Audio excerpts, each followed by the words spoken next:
Good afternoon and welcome to today's webinar hosted by the National Network of Credit and Financial Professionals. I am here today with the speaker, Sam Selterstock. He's Senior Vice President of Business Development at AG Adjustments. A few things to get out of the way before we begin. If you have any questions during the course of the presentation, you can ask them through the questions function on your side panel. We will gather all these questions and save them for a question and answer at the end of the presentation. If you are looking for a copy of the slides to follow along with today, they will be available through the handout section in your side panel. There has been a few revisions to the presentation that is posted on the right side rail. We will also be sending the revised copy after the webinar.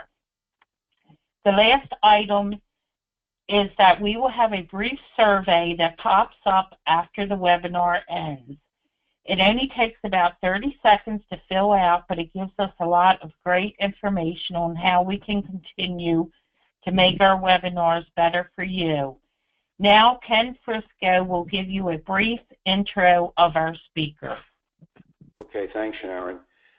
Our speaker, Sam Fensterstock, has more than 25 years of experience as a Senior Business Development Executive and Manager in the commercial credit and collection space.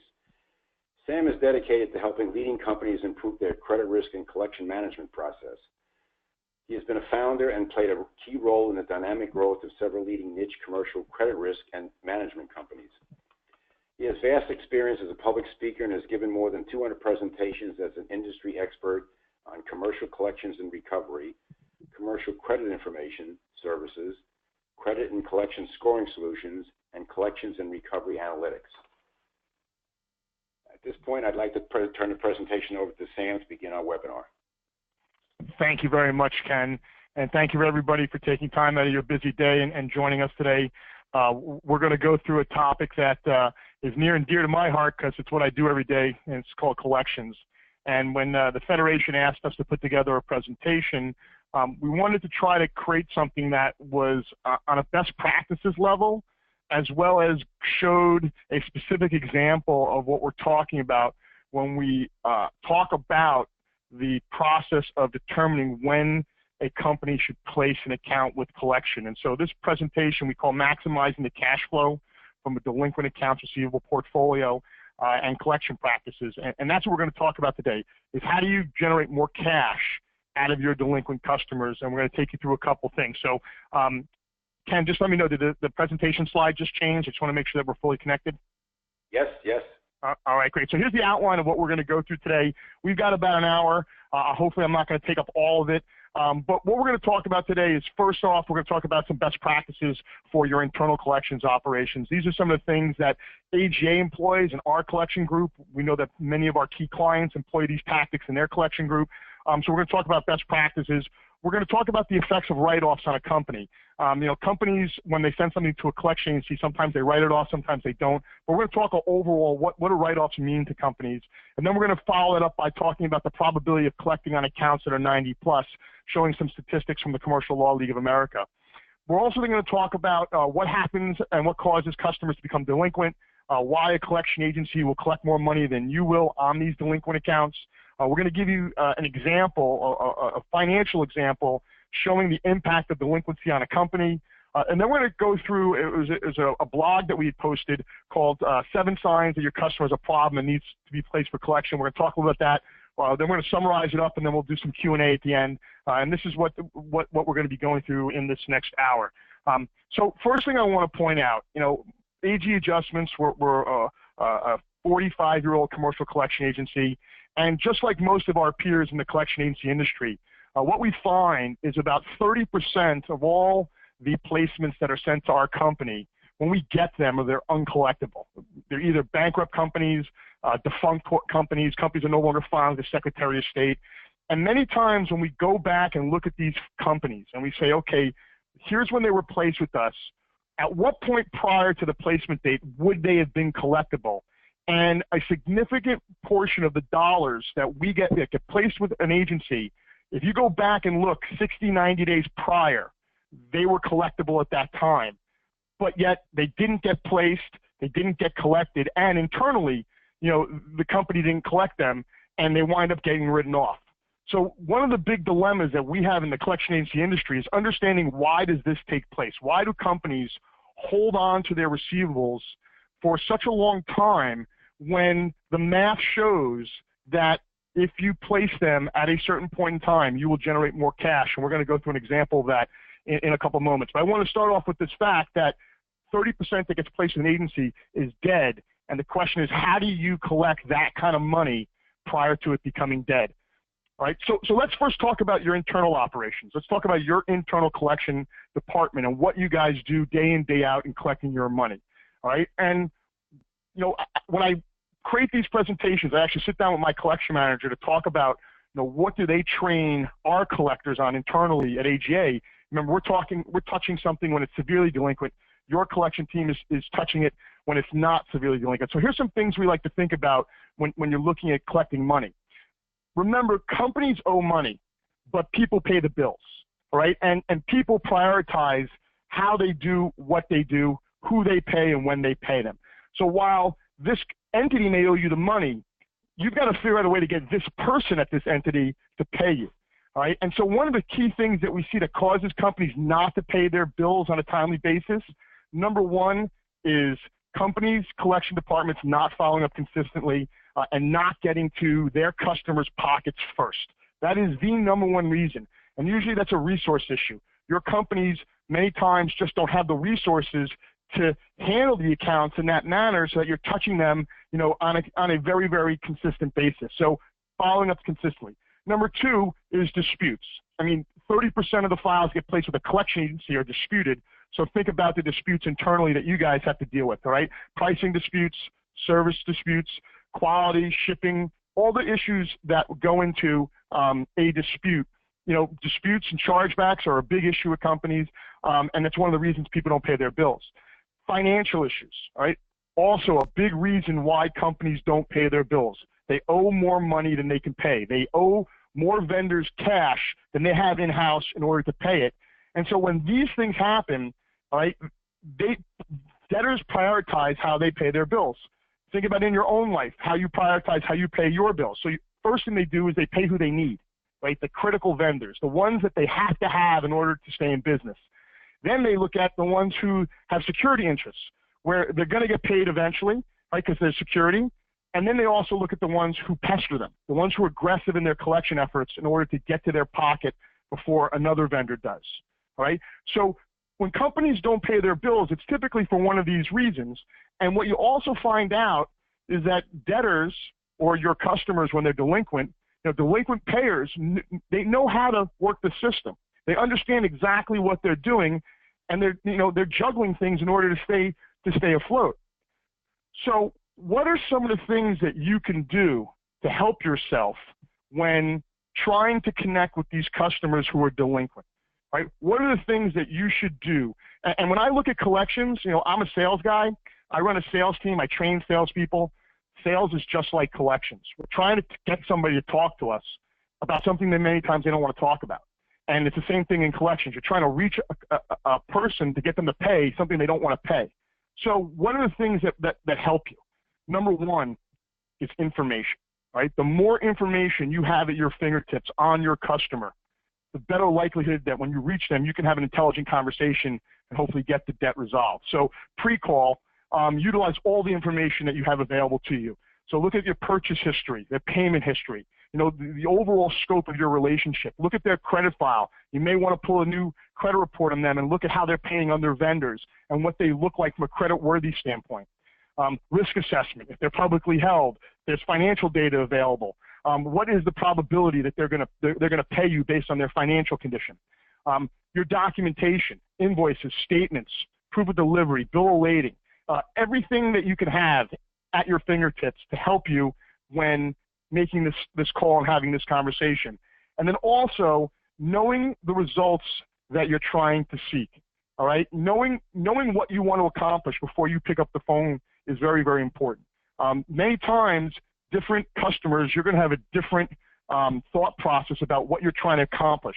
Some customers you want to get paid all in full, others you're going to take a payment plan for them. Know the results that you want to get at with the overall goal of keeping your customer on board and getting paid. And then also, and we think this is a big critical thing, position the call as a win-win scenario, right? When people ask me how we're successful at AGA, handling severely delinquent debt, I always point to the fact that we believe in the win-win scenario. You're getting someone you're trying to resolve their problem and get you paid at the same time. And so you have to take it from a win-win scenario. It's not this aggressive, swinging a hammer style. That's not going to get you paid. It's a win-win scenario. All right, so taking in mind that you're looking for this win-win scenario, then the question is, how do you make that win-win scenario happen, right? What is the best process to use in order to create that win-win environment? So number one, make sure you're talking to the correct person, all right? If you're not speaking to the person who has the ability to pay you, you're going to have a harder time getting paid. So make sure you're talking to the right person.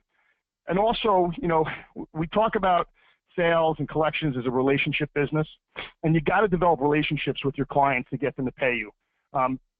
You're going to have a much harder time getting paid with somebody who you have no rapport with. And so you got to develop that relationship. And then also, key thing is don't ask questions that you don't want the answers to. If you know somebody's got a severe hardship financially, you don't throw it in their face, right? So make sure that, many times you're asking a question where you know the answer. Don't ask the one where you're not going to like what you hear, right? And that means you got to listen. You got to listen to what they're saying. You got to grasp the problems that they're having, or many times you need to identify what their problem is, and give words of understanding before you give advice and guidance. Nobody wants to be directed and told what to do, especially when they're hurting financially. And so, we believe that by being understanding of their situation is going to get you very far. Also, why should they pay you? Many times, if you're not doing business with somebody, in their head is, why should they pay you? If they don't need you, why do they have to depart with the cash in their pocket and give it to you? So do you have a good reason that will resonate with them on why they should pay you?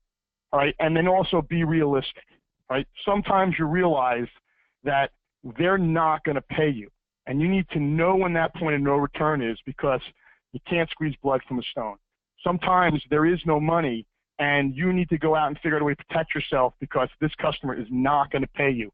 So, these are some of the things that we look at that are really important in having a successful collection call with a customer who owes you money. All right, so how do you deal with this customer if they become difficult? You've gotten into this call, and you're trying to get this person to depart with their money and pay off their debt, but now they're not being cooperative. All right, so difficult customers are a challenge, right? And typically, when you run into this scenario where somebody owes you money and you haven't been paid, well, many times they become very defensive, right? Because they owe you money. And many times that defense mechanism creates this confrontation. So what are the things that you should instill with your internal collectors? These are the things that we talk about with our collectors, because remember, when we're talking to somebody, usually they've already gone through you guys. So number one is professionalism. I mean, you're representing a brand, and you got to represent it well. And so it is coming to the call in the most professional manner possible, but also letting the debtor know, or your customer know, that this needs to be dealt with. Number two, being proactive versus reactive, right? Thinking outside the box and figuring out how to get your customer to pay you versus reacting to what they do, right? Many times what happens is when you react, the reaction is many times a defense mechanism that leads to confrontation. So proactive versus reactive. And then the other thing is, and I say this to my salespeople in sales calls, is you have to control and lead the conversation. They owe you money, you want to get paid, and you have to be in charge. and then other things, you got to control your temper, you got to use your personality, you got to recognize that when your customer is angry, there's many times a reason for it. You know, they're hurting financially. They can't pay all their bills. They got 10 vendors calling them trying to get paid. They got 2 collection agencies reaching out to them. So you got to recognize that they're angry for a reason. You got to see through it and try to get them to recognize that you're there to help. But you also have to know, you know, when do you terminate the conversation? You know, when do you reach the point of no return with your customer where you now need to escalate it to, you know, either a collection agency, an attorney, or some third party in order to help you? You know, when do you reach that point where you've done everything that you can? And then when that happens, you know, what are the next steps? You know, what do you do? Do you have a plan in place that once you make that decision that you've reached the brick wall, you know, now you've got a process to take you, know, hopefully through the brick wall, around the brick wall, to hopefully get you paid, right? So these are some things that, you know, that I've shared with my clients over the years when we talk about, you know, best practices around managing an internal collection process. And while I know many of you have order-to-cash tools, you've got automation, at the end of the day, people collect money. And you have to have competent people on the phone, connecting with your customers, developing rapport, developing win-win scenarios that help bring your money back to you as quickly as possible. Because if you don't, and you run into a write-off situation, well, you know, write-offs can have a severe effect on companies. All right, and so that leads me into the next part of this presentation, which is about write-offs and about the, you know, the impact they have on businesses. And once again, if there's any questions about anything I'm going through, just feel free to put questions in the side and we'll address them after. So let's talk a little bit about write-offs and the effect that they have on a company. As many of you know, your departments, the credit and collection department, the accounts receivable department, or whatever it's referred to at your organization, you're in charge of typically the largest asset on the balance sheet at your company, which is your receivables, right? And you've been directed to manage those receivables, collect that money, bring cash into your organization, right, to drive the growth of your business. Right? And that is what collection departments do. We bring in the money, right? However, if you can't collect money from your customer, if your customer goes to the state of write-off, what is the impact that it has on your organization, right? So we're going to use just an example here, that if your company has a net profit margin of 5%, right, and if you have to write off $125,000, you have to generate, your company has to generate an additional $2.5 million in sales to replace that $125,000 that you just wrote off based on that profit margin, right? So think about that. At companies, right, every time you write off money, you have to you reserve against it, right? But then you have to replace it, right? So the impact of write-offs are significant. And that's why, in our mind, a process has to be put in place to help you guys reduce the potential write-offs. Right? So here's a chart that I wanted to share with you that was published by the Commercial Law League of America. And this is based on research that they've done looking at years and years of write-offs and receivables. Right? And basically what it's trying to demonstrate is, and it's really common sense, as your customer becomes more delinquent, the probability of you collecting from them significantly decreases once you hit 90 days delinquent. All right, and that really is one of the key, you know, points. 90 days. That's the date that people typically look at of severe delinquency. And basically, what it says is that at 90 days delinquent, right, your probability is that you're only going to collect about 70 cents on each dollar that is delinquent when it hits 90 days delinquent. So think about that. At a lot of companies, 90 days to them is not yet severely delinquent, right? But based on years and years of analysis, you know, you only have a probability of collecting 70 cents on the dollar when something becomes 90 days delinquent. And then when you jump it out, you know, another 90 days, right? Well, it goes down to 50 cents. And then if you jump it out another 180 days to a year, right, it's only at 23 cents on the dollar. So think about that, right? If you hold on to your delinquencies so long, your probability of getting that money back goes down dramatically over that period of time, right? This is one of the key things to look at around successful recoveries is analyzing where do you fit in this mix. Because what we find is that companies holding on to their receivables for 210, 365, it doesn't make sense to us, all right? So what we always propose to our clients when we talk with them about this, is what is the point of no return? When should your accounts be turned over to an agency to handle them based on your business, based on your industry, all right? Everybody knows that there is a point of no return. The question comes down to is when is that point of no return? When is it at your company? And what is the probability once you hit that point that you're going to collect it internally? And what's the probability that it'll be collected if you send it out the door, right? So many times, and this is a key conversation that we have with, almost all of our clients. When is that point of no return that a customer needs to be outsourced to a third party? When should you send them out the door? It's the $100,000 question. All right, so let's first go look at what happens when a customer becomes delinquent. Before you can determine when you send it out the door, you got to sort of look at what happens in your internal process, and what do you do, prior to, hitting that wall. And so here's what we normally see.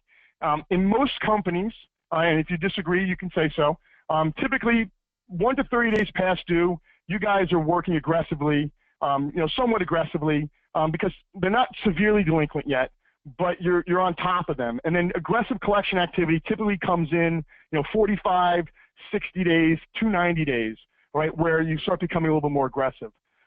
And what we have found also is that our clients who have sophisticated order-to-cash platforms where you can create rules and strategies around how you prioritize your collections, companies who are using scoring to prioritize your portfolio based on probability of non-pay, companies who put these types of strategies in place usually have a lower rate of delinquency because they are able to auto-treat a lot of these accounts and they're able to handle the volume using technology. But what we find is that when customers get to that point of being 30, 60 days delinquent, the collectors, what we see them doing is that they wind up, I'll say, going after low-hanging fruit. They figured out, where to focus in their portfolio where they're going to be able to collect the most money for that particular day or that particular week, all right? And they go after those accounts first because, once again, they still want to collect money each day. And sometimes when the accounts get harder and harder, what we find is that there's less and less focus on those accounts. And when customers get to the point when they're 60-plus days delinquent, we know two things are going to happen. Either they're going to pay you or they're going to not pay you, right? It's one of the two things. So the question comes down to, as they become more and more delinquent, are they getting the focus that they really need? Are your collectors making the number of touches on those accounts when they're 60, 90, 120, 150 days delinquent? Are they making the necessary touches in order to get that customer to pay? And what we have seen over and over again with most of our clients is the answer to that question is no. You just don't have the resources. And psychologically, your collectors, if they're not using very controlled order-to-cash platforms, are focusing on the accounts that are easiest to collect, all right?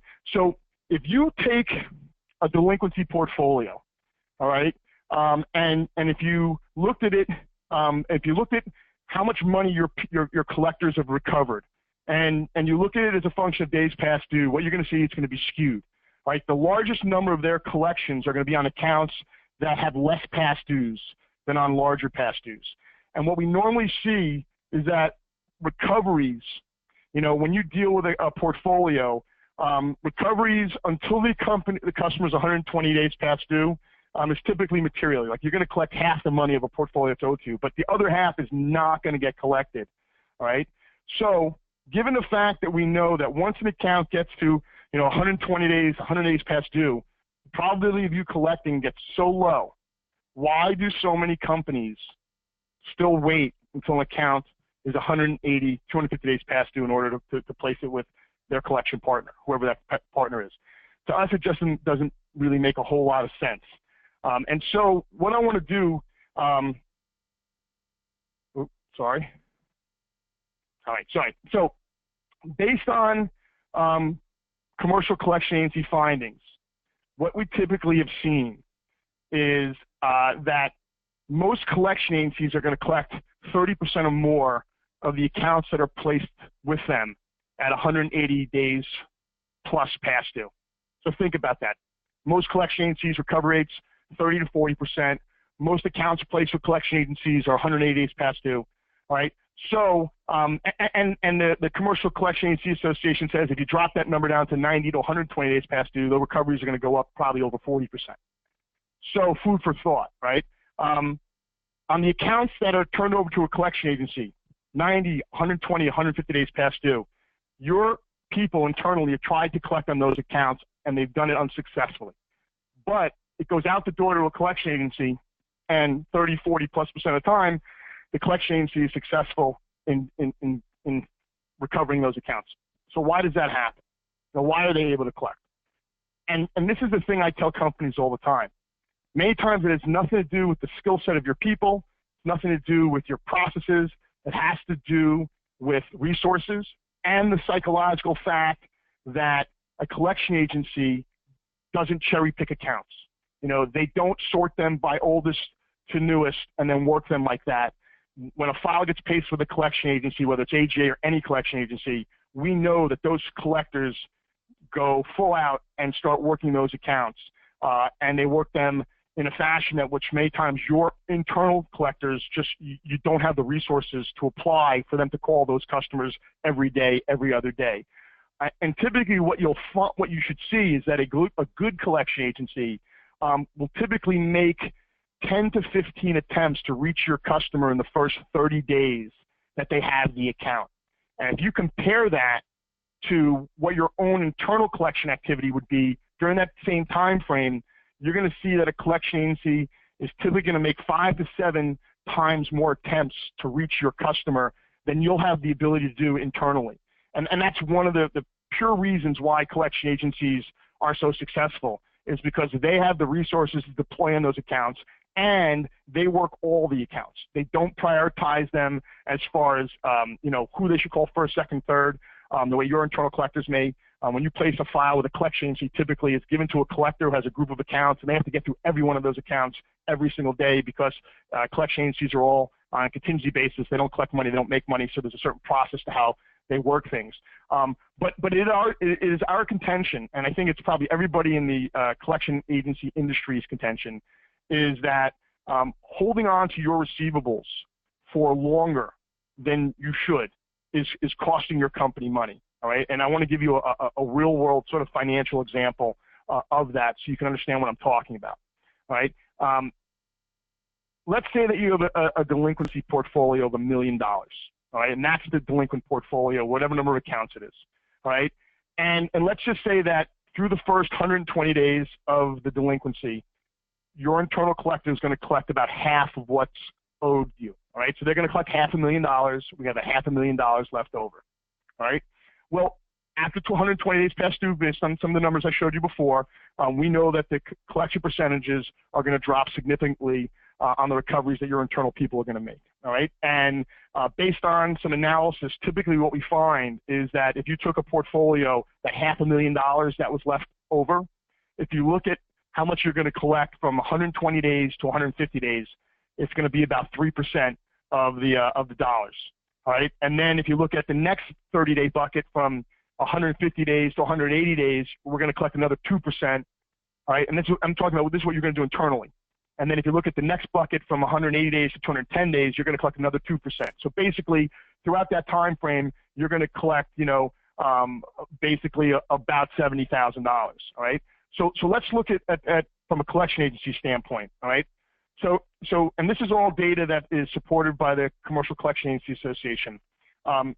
If you look at this table, what it's showing from you is when an account is turned over to a collection agency at 120 days past due, at 150 days past due, at 180 days past due, and at 210 days past due, in month 1, 2, 3, 4, 5, and 6, what percentage of that portfolio will the collection agency recover in that month?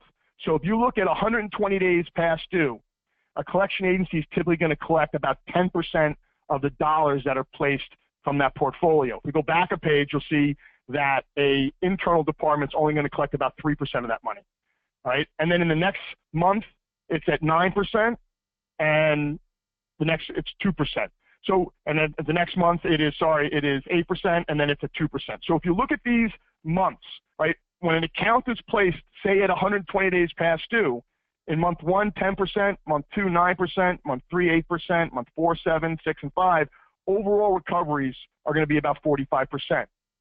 If you hold on to those dollars and don't place them until they're 210 days past due, well, that 45% recovery rate is going to go down to, a 45% recovery rate is going to go down to 33%, right? And so what it's showing you is that you lose 12% of your recoveries by holding on to the dollars for 60, 90, 120 more days, right? Once again, showing that a collection agency is going to collect more money. Now, let's look on the financial side. What does this mean from a dollar impact? All right, so we're going to show a comparative cash flow here, all right? And the comparative cash flow shows that we're going to assume here that the collection agency is charging 25%. I wish I could charge 25% to everybody, but we don't. But we're just going to use that number here as the commission that's charged.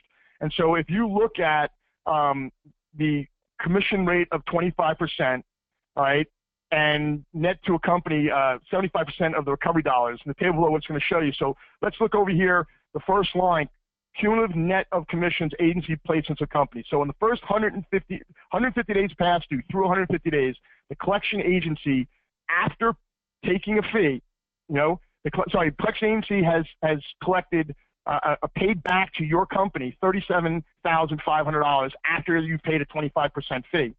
And internally, during that same period of time, your internal team only collected $30,000. And once again, cost of collection is not factored into this at all. So you're just looking at how much money in cash is coming in from the collection agency on that $500,000, and how much is coming in from your internal operations on that same $500,000. And so you see there's a $7,500 gain by placing it with a collection agency, once again, not including the commissions. And so that's a cumulative difference of 25%. And if you bump it out through 180 days, you see that the agencies collected $71,250 during the same time frame on the same portfolio, and the company has collected $50,000. So that's now as a gain of $21,000, which is a 42% improvement of cash. And then if you take it out through 210 days, right, the agency has paid back to the company $101,000, $250, once again, not including commissions. And internally, you've only collected $70,000, so that's a cumulative difference of close to 45%.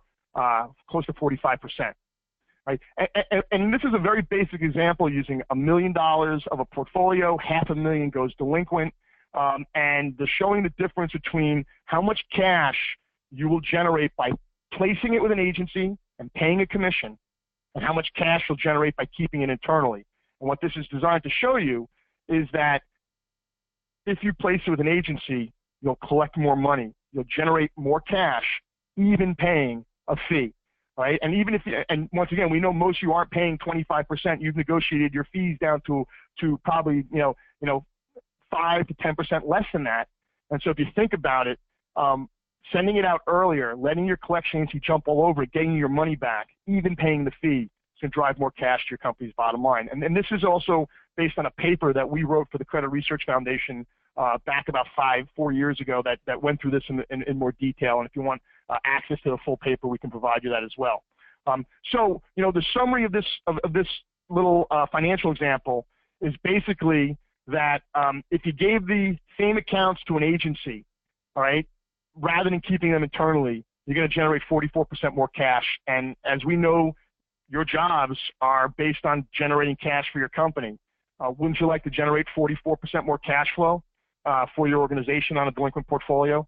I can't think of anybody who wouldn't want to do that.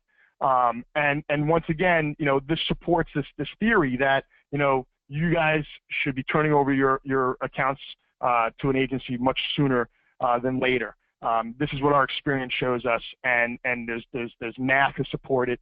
You guys should have placement policies that are defined and that don't let something run out to 365 days. And it's crazy when somebody comes to me and says, "Hey, what's your?" We say we have a rate for over and under a year, and then they say, "Well, why are you charging more for over a year?" Well, when something's over a year, to us it's like found money. If someone's owed you money for over a year, you haven't been able to collect it. So if an agency collects it, you should be really happy.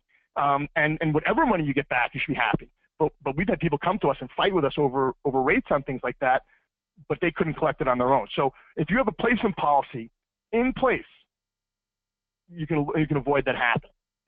All right, so into the tail end of the presentation, let's talk about what are signs that lead to you thinking, okay, my customer probably should be placed for collection.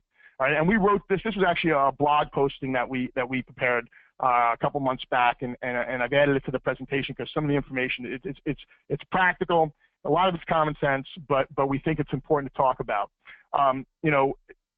When customers start becoming delinquent, typically it's because they have cash flow problems, right? And therefore they have to prioritize, as we talked about earlier, who they're going to pay, which ones are important, which ones are not.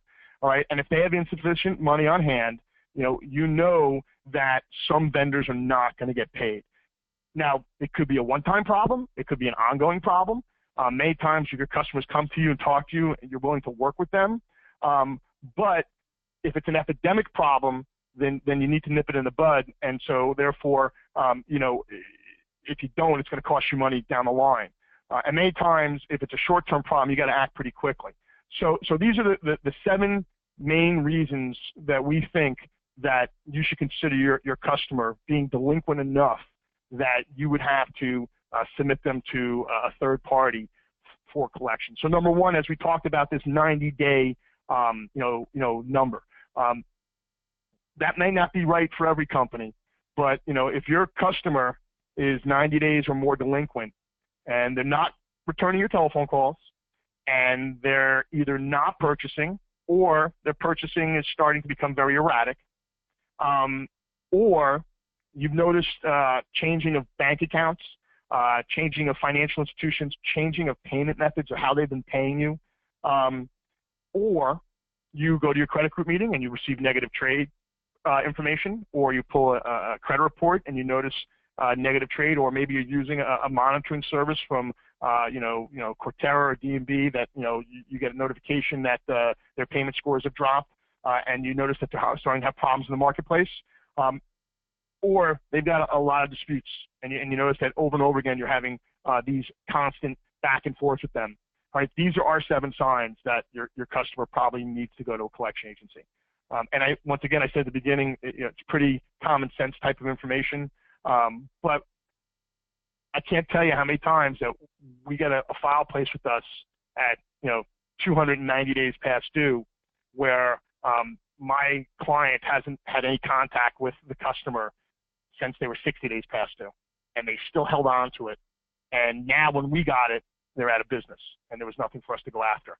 So we think that these things should be looked at and should be focused on. But basically, what I'm trying to present to you, in an educational fashion, is that a lot of times companies' cash flow and generating cash flow from delinquencies is hampered by not having a process in place to deal with it. And so we look at a couple things that we think are important to help you. Number 1, on the front side, all right? In your onboarding, do whatever you can to protect yourself, all right? Get a credit application filled out. It's a contract. It gives you many times the ability to get fees and interest when you place a file for collection. So many times for our clients, we make them whole. They have no cost of collection because based on their credit application, we're allowed to go after the debtor for fees and interest, and we're able to collect 120% of what's owed, and then after they pay our fee, they still made 100% whole. So have a good credit application. Make sure it's signed by an officer of the company. If possible, get a personal guarantee. Many times they're not worth a whole lot, but it's better to have one than not to have one. Be proactive with your internal collection efforts once your customers past due. Put in place a good process and obviously train your collectors to treat your customers in a manner in which they're going to be responsive to you. Realize also that when you need to go outside to a third-party agency, it's not a sign of failure. And many times when I talk to people in a collection department and I say, well, how come you haven't placed that? And they didn't want to place it because they didn't want, to them it's theirs. They felt like, if they can't collect it, nobody can collect it. But it's not a sign of business failure. It's a sign of, it's a cost of doing business. It's a cost of taking risk. And you got to recognize that because if you don't, once again, you're gonna lose money that could be brought into your organization because you don't have a process in place in order to deal with it. And we are, we are very adamant, and my clients who have, the best collection departments and have the lowest placements based on their sales volume are typically ones that have a very specific strategy in place, whether it is a automated strategy through their order to cash system or through their ERP system, or whether it's a manual process where if an account gets to this point, if they owe this amount of money for this period of time with this many broken promises to pay, it's going out the door. And my clients who have those types of rules in place typically have the most efficient credit and collection departments and drive the most cash flow to their companies. That they're looked at as profit centers, not cost centers. And when you're in the third-party business like I am, while we know that we're a necessary evil, when you have to use us, we want to be successful for you. And therefore, if you put some of these processes in place, it's a win-win for everybody. It's going to win for you. It's going to win for your agency partner. You drive more cash to the bottom line, and you'll be more of a value to your company. So with that, that is the conclusion of my presentation on collection best practices. Ken, are there any questions that people have? And yes, Sam, this is Sharon. I have a two-part question. The first part of the question is, that is bluffing to use a 1099-C. Any thoughts on using Form 1099-C, reporting debt cancellation to Uncle Sam as leverage to pursue payment by a small business? I am not very familiar with doing that. Typically, reporting to your debt, someone owes debt to the IRS. Think about it. It's not personal debt; it's business debt. So you're reporting to the IRS, letting the IRS know. I have not seen that used often as leverage in the collection process. Many times, reporting them to a credit bureau, Insonio or Experian, the two credit bureaus that take collection agency data, usually is a threat. But I'm not familiar with using that form in order to leverage, and I'm not sure, and I have to check with my collection manager as to what recourse would using that form have, and what kind of value does it bring. So I'm not familiar with it. I can't answer the question. I'm sorry. Okay, and Sam, the second part to the question, if a customer defaults, forcing me to write off S, like in Sam, they'll have the added paperwork of reporting it to the IRS as taxable income. Who really wants to be on the radar screen of the IRS? So I'm assuming this is the same person asking the question twofold, and typically dealing with a very small business. In my history, my background in collections, very rarely in the commercial space does anything get reported to the IRS. And I don't know if the IRS, takes that data and acts on it. Once again, I'd have to go back to my collection manager who handles these sort of matters and get some detail on it, and I'll be happy to do that. But in our collection processes, we never report anything to the IRS. And, you know, once again, I'm not familiar with reporting information to the IRS around debt as far as commercial debt. And as an agency, we don't use it in our process. But it's something to see if there's value to it. Once again, I'm not familiar with doing it, so I really can't answer and provide a whole lot of detail. Okay. There are no more questions today, Sam. I will provide Sam's email when I send the PDF version of the presentation later today, and if anyone has a question, they can follow up directly with Sam. With that, we are going to close today's webinar. I would like to thank Sam for taking the time to present to our group today, and thank all of today's attendees for taking time out of their day to join us. Thank you all again, and we look forward to seeing you at our next webinar.